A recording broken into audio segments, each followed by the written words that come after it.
Man, what is going on, people? This is your man, King Eric, the Media Assassin, enjoying a nice day, and I'm coming at y'all with another video. So, what's supposed to have been one of the biggest moments in the wrestling business in almost 10 years, where you have a lot of the talent from New Japan, Ring of Honor, AEW, and you have a lot of former WWE top guys now part of AEW as a part of this. This is supposed to be what we call dream matches. Dream matches that many people that follow New Japan Pro Wrestling, Ring of Honor, and pretty much the Indies have been screaming for. But now it's looking bad for two reasons. Of course, number one being blatant is the injuries, where you got CM Punk and Daniel Bryan's son.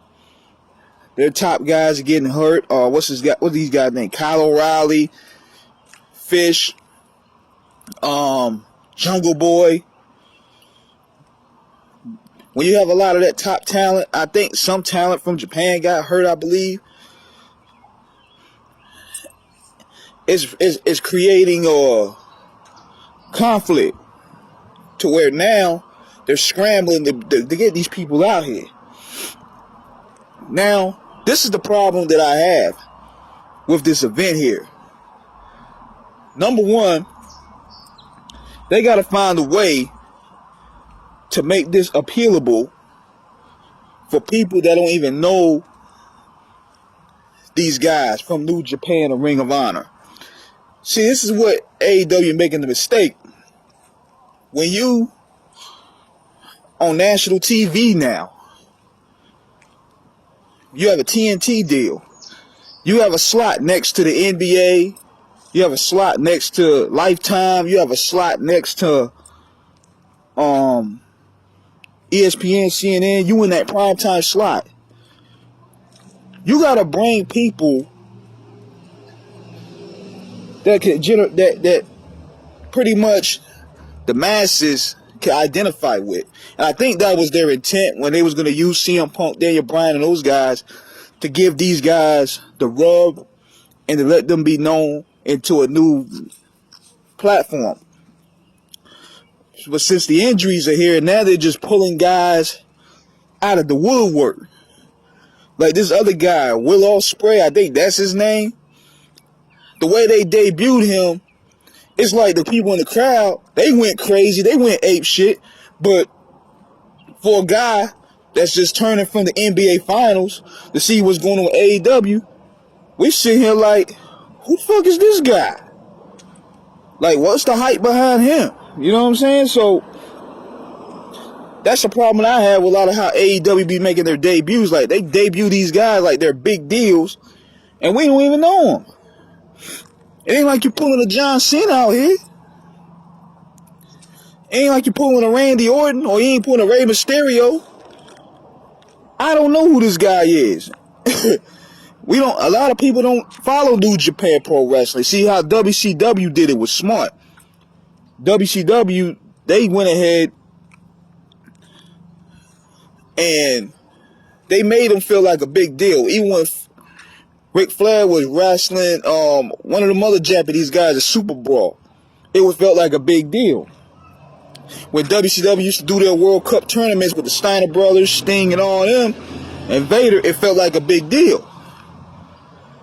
But here, it's like you debuting these guys into a national platform. We don't even know who they are. Like, they was sitting there. Then Ospreay had his guys attack these other guys. They the Ring of Honor tag champs. And everybody in the crowd going, holy shit. And I'm like, why? Like, you got to make the casuals and the people that have lost track of the sport care. Because you debuting these guys, yeah, they're the shit on the internet, but You transition them into primetime TV. We don't know who these guys are. We don't know what their beefs is. We don't know their story. They tried last night with a video highlight packages, but it's too little too late for that. Like, you debuting these guys and we don't know who they are. We don't know what they're about. Why should we care for them? It ain't like it was back in the day where you see a guy from ECW, like let's say Raven. We all know who Raven was. He come in surprisingly, make a debut on WCW. That drew a big deal. That's what I miss, because that's what I kind of miss about territories now, because a lot of people can't even get New Japan. And there's no disrespect to them, because you know their wrestling technicality is great. But superstars, I don't know these Japanese dudes. Like, I don't know why Moxley is feuding with this dude. We don't get Japan out here. You know what I'm saying? So, it ain't like it was before.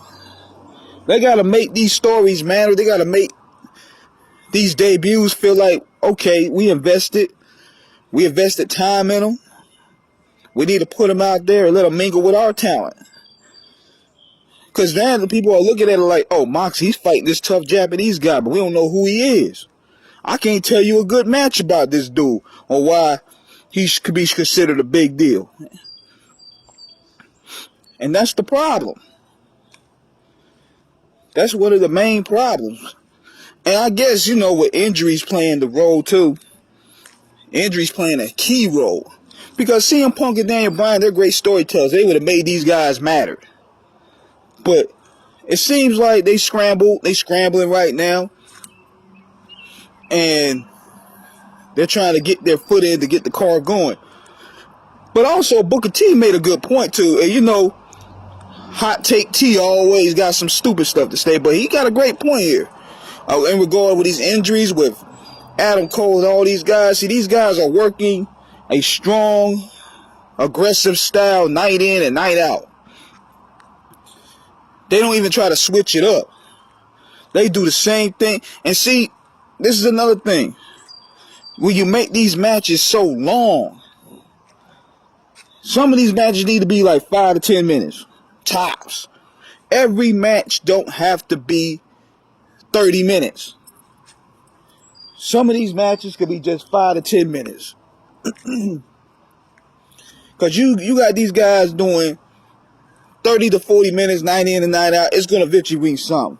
The days of Ric Flair being the 60-minute man days are done, because another thing that play a key role is Rick stayed in the gym. You know what I'm saying? Rick stayed in that gym. Rick is a gym nut. And he's wrestling today. Like, it's funny how this motherfucker coming back and everybody else that's younger than him on the shelf. That's what's crazy to me. But these guys don't hit the gym. They play video games all day. They don't build that muscle, and that's why they break so easy. So, that's my thoughts about this, man. I'm pretty sure for their niche audience, they're going to enjoy this, but I don't see this growing out a little bit more.